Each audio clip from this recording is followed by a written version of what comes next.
바이블 충전소 이일성 목사입니다. 이 시간에는 열왕기상 2강으로 12장부터 14장 사이에 기록되어 있는 남북 분열 왕국의 초대 왕이었던 르호보암과 여로보암에 대하여 살펴보는 시간을 갖도록하겠습니다. 제목은 여로보암의 죄와 미련한 르호보암이라는 제목으로 함께 공부를 할 텐데요. 먼저 열왕기상 2장에 다윗이 죽고 나서 열왕기상 3장부터 11장까지는 솔로몬에 대하여 기록을 하고 있습니다. 솔로몬이 처음에는 하나님을 경외하고 하나님 앞에 성전을 지어서 건축하고 번창했습니다. 그러다가 나중에는 많은 여인들을 데리고 하나님의 법에 위반을 하면서 쇠퇴를 하기 시작합니다. 그리고 말년에 가서는 대적들이 등장을 하는데 북쪽으로는 아람의 르손과 남쪽으로는 에돔의 하닷이 등장하면서 이스라엘은 협공을 당하게 되어지죠. 또한 내부에 적이 있었는데 에브라임 지파 과부의 아들이었던 여로보암이라는 청년이 있었는데 솔로몬이 보니까 너무나도 부지런해 보였습니다. 그래서 요셉 지파의 감독으로 삼아 놓았다는 것이죠. 하루는 여로보암이 길을 가고 있는데 그 당시에 선지자였던 아히야 선지자가 길에서 여로보암을 만났습니다. 그리고 두 사람만이 거기에 있었는데 어떠한 퍼포먼스를 하죠. 그 당시에 아히야가 하얀 새 옷을 입고 있었는데 그 옷을 가져다가 12조각으로 찢습니다. 그리고 나서 10조각을 여로보암에게 주면서 솔로몬의 나라를 빼앗아서 너에게 10조각을 주겠다 이렇게 말씀을 했죠. 그 소식이 어떻게 들렸는지는 모르겠지만 솔로몬의 귀에 들어가게 되어졌고 솔로몬은 여로보암을 죽이려고 했습니다. 결국 여로보암은 이렇게 애굽으로 피신하게 되어지고 애굽왕 시삭에게 가서 솔로몬이 죽을 때까지 그곳에 거하게 되어지죠. 결국에서는 솔로몬도 파란만장한 인생이 끝나고 죽게 되어졌습니다. 르호보암은 세겜에 가서 왕이 되기 위하여 이스라엘 온 장로들이 모인 곳에서 왕이 되려고 갔었을 때 이스라엘의 장로들이 와서 이런 이야기를 합니다. 왕의 부친의 무거운 멍에와 고역을 가볍게 해주시면 우리가 영원히 왕의 신하가 되겠습니다. 종이 되겠습니다. 이렇게 이야기를 했습니다. 르호보암은 너무나도 미련하죠. 3일 후에 다시 한번 와라 이렇게 말해놓고는 솔로몬 왕이 모셔섰던 왕의 신하들 그런 교도를 듣지 아니하고 자신과 함께 자라났던 소년들과 함께 의논한 다음에 3일 후에 온 이스라엘 백성들을 향하여 이렇게 선포합니다. 내 새끼손가락이 내 부친의 허리보다 굵다. 그리고 내 부친은 무거운 멍에를 너희들에게 지었지만 나는 더욱 무거운 멍에를 너희에게 지을 것이다. 나의 부친은 채찍으로 너희를 징치했으나 나는 전갈 채찍으로 너희를 징치하리라. 이렇게 포악한 말을 하니까 이스라엘 장로들과 이스라엘 온 백성들은 말하기를 다윗의 집거리가 무슨 상관이 있느냐, 각자 집으로 돌아가라 이렇게 말하면서 다 뿔뿔이 흩어졌다는 것입니다. 그 여파로 말미암아 이 르호보암은 나라가 갈라지는 그런 빌미를 제공을 했는데 성경은 분명하게 말씀하고 있습니다. 이 모든 계획은 바로 하나님께로 여호와께로부터 말미암았다 이렇게 말합니다. 즉 솔로몬의 죄로 말미암아 나라가 갈라지게 되어졌는데 그것을 나타난 시기가 바로 이 르호보암 때였다 이렇게 말씀하는 것이죠. 그 사건이 있고 난 다음에 애굽에 있던 여로보암이 돌아와서 북왕국 이스라엘의 왕이 되어집니다.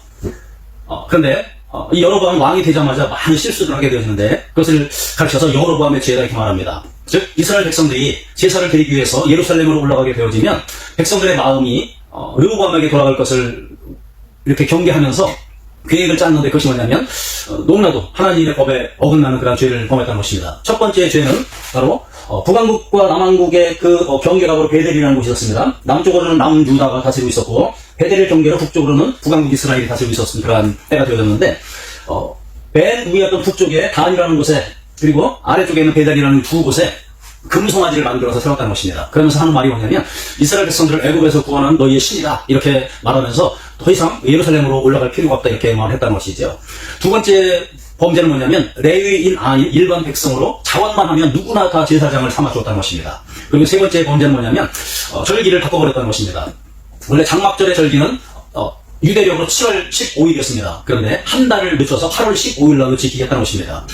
여기서는 이단의 특징이 드러나죠. 비슷하고 더 진짜 같지만은 가짜인 그리고 끝이 다른 이것이 바로 이단이라고 말하는데 이렇게 여로보암은 하나님 앞에 엄청난 범죄를 저질렀다는 것입니다. 금송아지를 세우고 레위인 아닌 사람으로 제사장을 삼고 절기를 비슷하게 해서 바꿔버려서 백성들의 마음이 남왕국 유다로 내려가지 못하게 한 그런 인간의 생각으로 했지만 결국은 하나님을 대적하는 죄가 되어졌다는 것입니다. 성경은 뭐라고 평가하냐면 여로보암의 죄와 다윗의 길로 이렇게 평가를 합니다. 여로보암의 죄는 인본주의를 따라 하나님의 법을 어기는 것이고 다윗의 길은 하나님의 말씀을 따라 하나님을 사랑하는 길이라는 것입니다.